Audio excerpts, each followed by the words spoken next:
Crímenes imperfectos. La desaparición de un rico constructor de Las Vegas tenía todo el aspecto de ser un acto delictivo. En su testamento había anticipado que algo malo podía ocurrirle. Un submarinista, un experto en balística y un repartidor de pizzas sirvieron para demostrar que su premonición era cierta.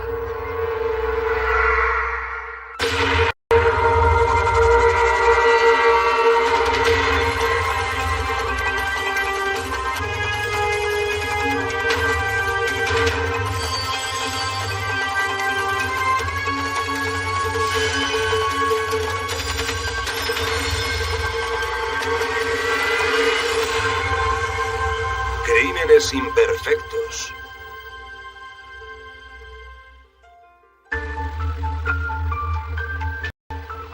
Cada 20 minutos se termina una nueva casa en Las Vegas, Nevada, lo que la convierte en una de las ciudades de crecimiento más rápido de los Estados Unidos.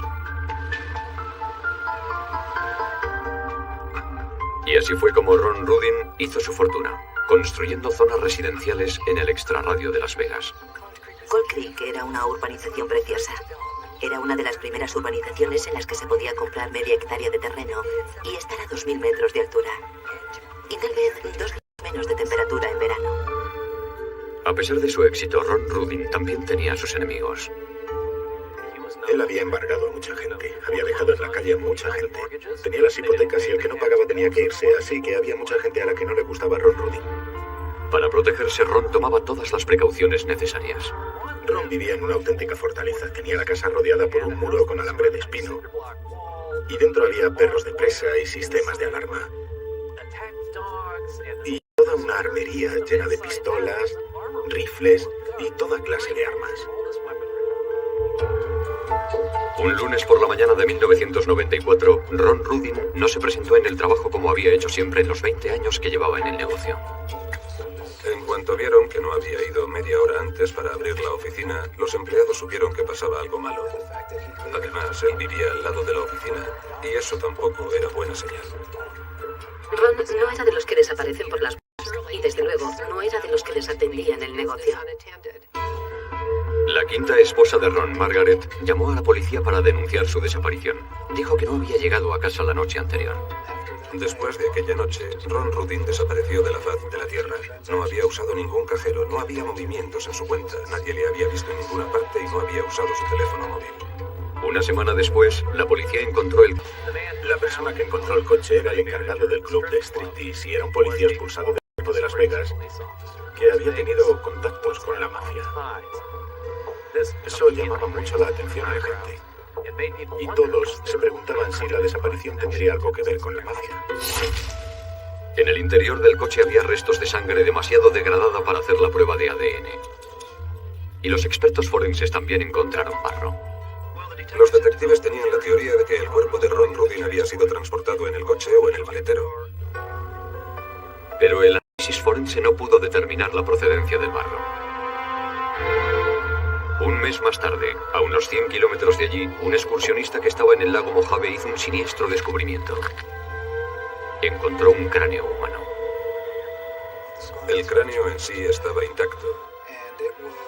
Y estaba en un montículo a unos 20 metros de una zona que estaba quemada. Y donde había mucha ceniza y muchos cascotes y muchos restos humanos. Cerca de allí, la policía encontró una pulsera de oro con el nombre de Ron, escrito con diamantes. Parecía como si alguien la hubiera dejado allí para que la encontráramos. Me explicaron brevemente cómo le encontraron y el estado en que estaba el cuerpo. Me rompía el corazón que un hombre que había trabajado tanto toda su vida y había hecho tanto bien a tanta gente hubiera tenido que tener un final como ese. Empezó siendo un caso de una persona desaparecida. Ahora era una investigación de homicidio. Era un completo misterio. Nadie sabía quién podía haber hecho una cosa así. El historial dental confirmó que el cráneo hallado en las orillas del lago Mojave era el de Ron Rudin. El médico forense determinó que Ron había recibido 4 disparos en la cabeza con una pistola del calibre 22. cerca del lugar donde estaba el cráneo había una hoguera. Las pruebas que se hicieron confirmaron que allí se había incinerado el cuerpo de Ron Rudin. Cuando empieza el fuego, la grasa lo va alimentando igual que cuando se quema un trozo de carne en una barbacoa. Ya sé que es un poco desagradable, pero en medicina forense es lo que tenemos que hacer para intentar averiguar lo que ha pasado. Entre los restos de la hoguera también había varias tiras de metal y los restos de una cerradura que parecían parte de un baúl. Para los investigadores era evidente que aquello no había sido obra del crimen organizado. No sé, todos querían pensar que había sido la mafia. Y el hecho de que su coche apareciera detrás de un club nocturno después de su desaparición no hacía más que alimentar esa idea en este caso. Ron era lo que podría llamarse un mujeriego. Tenía varias amigas y amantes según sus amigos y familiares. Desde luego no merecía la muerte por eso, pero hay gente que ha muerto por mucho menos. Una de las mujeres con las que supuestamente mantenía relaciones, Sue Lyles, dijo a la policía que sus hijos habían recibido una carta anónima por correo poco antes de la muerte de Ron. Vuestra madre se ha estado acostando con Ron y ocultándoselo a su mujer y a su marido. Os digo esto ahora para que estéis preparados para un gran escándalo. Cuando Ron vio la carta, se puso furioso. Estaba convencido de que la había escrito su mujer, Margaret. Ella negó tener algo que ver con la carta. Al registrar la casa de Rudin no encontraron nada sospechoso. Pero el registro de la tienda de antigüedades que Margaret Rudin tenía en la ciudad fue mucho más revelador. Encontramos 2 recibos de 2 baúles grandes, o 2 arcones, y ya sabíamos que ahí es donde habían metido el cuerpo. Uno de los baúles se había vendido a la hermana de Margaret, y el otro baúl no constaba que se hubiera vendido, pero tampoco estaba en la tienda. Y en el testamento de Ron había otra pista. Ron había dejado una pista para resolver su asesinato en su testamento. En el testamento decía que si tenía una muerte violenta, y especificaba que podía ser por disparos o cosas así, debía investigarse a fondo el caso. Y que debían fijarse en las personas que iban a heredar, en los beneficiarios. Dejaba una gran parte de sus bienes a amigos y compañeros de trabajo, personas con las que había tenido una relación de confianza en el pasado. Les había hecho muy ricos después de su muerte y también durante su vida había sido una persona extraordinariamente generosa. La mujer de Ron, Margaret, debía recibir el grueso de su fortuna, que era de $7 millones aproximadamente. Cuando se supo que había tanto dinero por medio, en realidad fue una sorpresa para todos nosotros. Aunque la policía no encontró nada sospechoso en el registro de la casa de Rudin, un trabajador dijo a la policía que él había visto muchas cosas sospechosas cuando había estado haciendo arreglos en la casa unos días antes de que Ron desapareciera. Él trabajaba para Margaret, ayudándola con la decoración y con la limpieza. Él le dijo que tirase un colchón, que tirase una cama y que arrancara la moqueta. Él encontró una sustancia reseca y pegajosa y estaba seguro de que era sangre. El hombre ayudó a Margaret a convertir el dormitorio principal en un despacho. Aunque la habitación estaba redecorada, los investigadores decidieron analizar las paredes y el techo en busca de restos de sangre que pudieran haber limpiado. Todo se iluminó como un árbol de Navidad. Estaba claro que ese era el escenario del crimen. Uno de los detectives de homicidios estaba dando vueltas por la habitación y miraba como extrañado y de repente se paró y dijo: vaya, creo que yo he estado aquí antes. Y era cierto. 20 años antes, la segunda mujer de Ron, Peggy, se había suicidado de un disparo en esa misma habitación. Ahora los investigadores no sabían si la sangre del techo y las paredes era de Ron o de su exmujer que se había suicidado. Pero en la pared, justo sobre el lugar donde antes había estado la cama de los Rudin, había una fotografía de su quinta mujer, Margaret Rudin. Y en la foto había una pista importante. La investigación del asesinato de un rico constructor de Las Vegas se había centrado inicialmente en sus ex-esposas y sus contactos de negocios. Investigaron a mucha gente, otros amigos del negocio, personas que trabajaban con Ron, sus exmujeres, sus parientes, pero no consiguieron averiguar nada. En el dormitorio de Rudin, los científicos forenses habían encontrado restos de sangre en el techo y las paredes.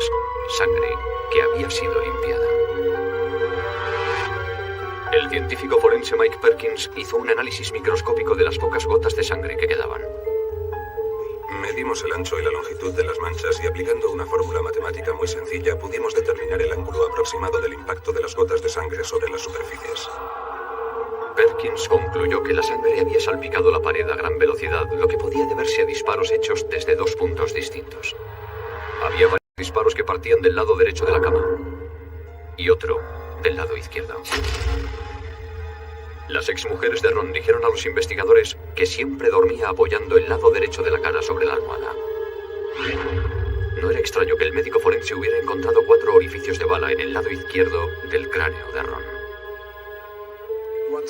Cuando lo colocamos en la misma posición en la que dormía Ron, los orificios y la trayectoria de las balas coincidía perfectamente con las salpicaduras de sangre a alta velocidad de las paredes y el techo.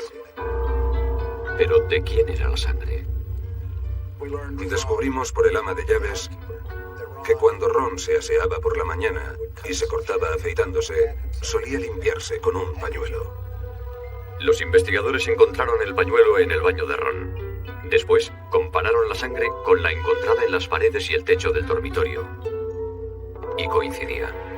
El informe de ADN decía que había una posibilidad entre 600.000 millones de que la sangre fuera de otra persona y no de Ron. Había una fotografía de alguna clase de líquido de la foto, de forma muy profesional. Los investigadores pensaban que el líquido era la sangre de Ron Rudin. Basándose en las pruebas forenses, la policía decidió detener a Margaret Rudin por el asesinato de su marido. Mi compañero había llamado a su abogado para decirle que había una orden de arresto contra su cliente y si iba a entregarse o había que ir a buscarla. Y dijo, yo no sé dónde está. Y se había ido. Había volado. Había desaparecido y estuvo desaparecida mucho tiempo. Durante los años siguientes, se recibieron noticias de que Margaret se ocultaba en Arizona y más tarde en México. Pero ella había conseguido burlar a la policía con éxito. Margaret consiguió esconderse de forma muy eficaz.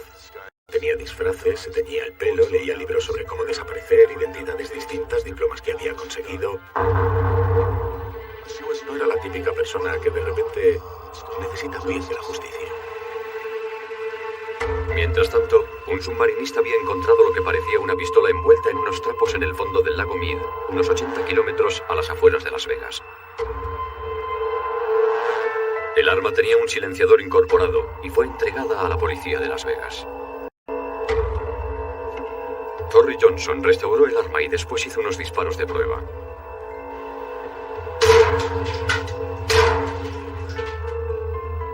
Bajo el microscopio, observó que las balas de los disparos de prueba tenían unas marcas muy especiales.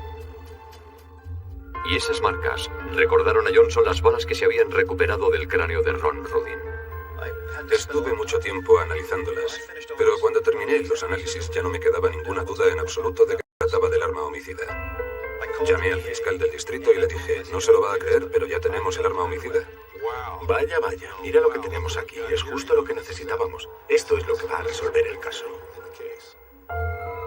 Y los investigadores tuvieron otro golpe de suerte. Cualquier arma que lleve incorporado un silenciador debe estar registrada en el gobierno federal. El tiempo que había estado en el lago la había deteriorado bastante, pero el número de serie todavía era legible. Cuando Johnson llamó al departamento de alcohol, tabaco y armas de fuego preguntando por el número de serie del silenciador, le dijeron que el arma estaba registrada a nombre de Ron Rudin. Ron había denunciado su desaparición 7 años antes, justo después de haber contraído matrimonio con Margaret. Lo que dijo fue que él sabía que Margaret le había robado la pistola y estaba convencido de ello, pero siempre que preguntaba por la pistola, ella decía que no. La única persona que tenía acceso a esa pistola, aparte de Ron, era Margaret. En un principio, Ron no podía entender para qué querría Margaret la pistola. Lo que más le gustaba en este mundo, las armas y las mujeres. Y en una sola noche ambas cosas se unieron de forma trágica para desembocar en su muerte.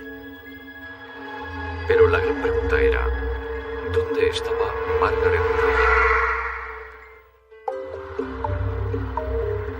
Después de que Margaret Rudin hubiera conseguido burlar a la policía durante casi 2 años, el caso apareció en un programa de televisión en el que se hacía pública una fotografía de Margaret. Un telespectador de River, Massachusetts, llamó diciendo que había una mujer que coincidía con la descripción de Margaret viviendo en un apartamento cercano a su domicilio. La policía preguntó a los empleados de la oficina de correos que había frente al apartamento, y todos confirmaron que la mujer coincidía con la descripción de Margaret. El arresto fue como de película. Los policías de River, Dios les bendiga, hicieron un trabajo fantástico. Se organizaron dispositivos de vigilancia en espera de que llegara una ocasión para el arresto. Margaret había pedido una pizza o algo de comida a domicilio. Y ni cortos ni perezosos, los agentes se disfrazaron de repartidores. Acompañado de otro agente, el repartidor llamó a la puerta del apartamento. Ella abrió la puerta y miró al repartidor. Le dijo, somos de la policía, ¿podemos pasar? ¿Sabe por qué estamos aquí? Y ella dijo, sí, debe ser por lo de Las Vegas. Margaret Rudin fue detenida y acusada del asesinato de su marido. Los investigadores tenían pruebas de que Margaret y Ron Rudin atravesaban dificultades en su matrimonio. Y también encontraron dispositivos de escucha en el despacho de Ron, colocados allí por una empresa que Margaret había contratado. Ella había escuchado una conversación entre él y una amiga con la que acordaba encontrarse en una de las casas de alquiler. Y después de aquello, Margaret escribió una nota en su diario que usamos como prueba. Y decía que iba a enviar a alguien para vigilarles. Margaret sabía que su matrimonio estaba acabado. Y sabía perfectamente cuáles serían las consecuencias económicas de un divorcio. Según los fiscales, Margaret esperó hasta que Ron se quedó dormido. Después, usó la pistola que había cogido de la colección de Ron unos años antes. Las pruebas forenses demuestran que Margaret hizo 3 disparos al lado derecho de la cama, produciendo salpicaduras de sangre en el techo y las paredes, y en su propio retrato. Después fue al otro lado para hacer el último disparo.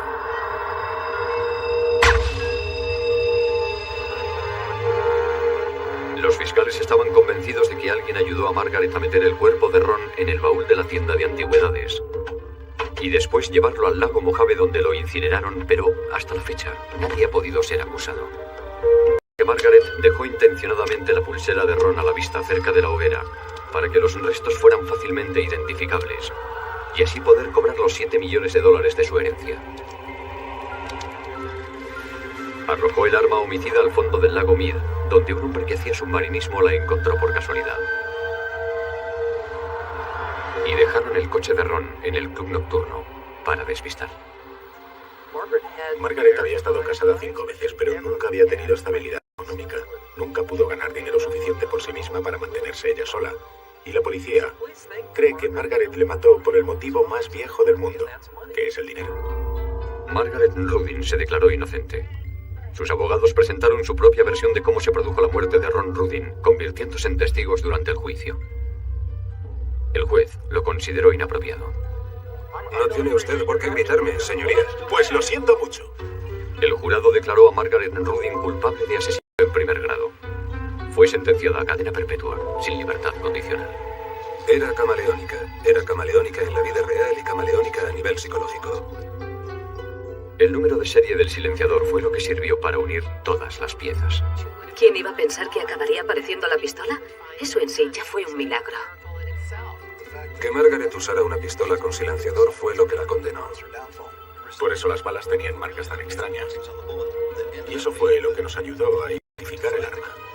Al jurado se le suele decir que los testigos pueden equivocarse, pueden ver las cosas de otra forma y pueden incluso llegar a mentir.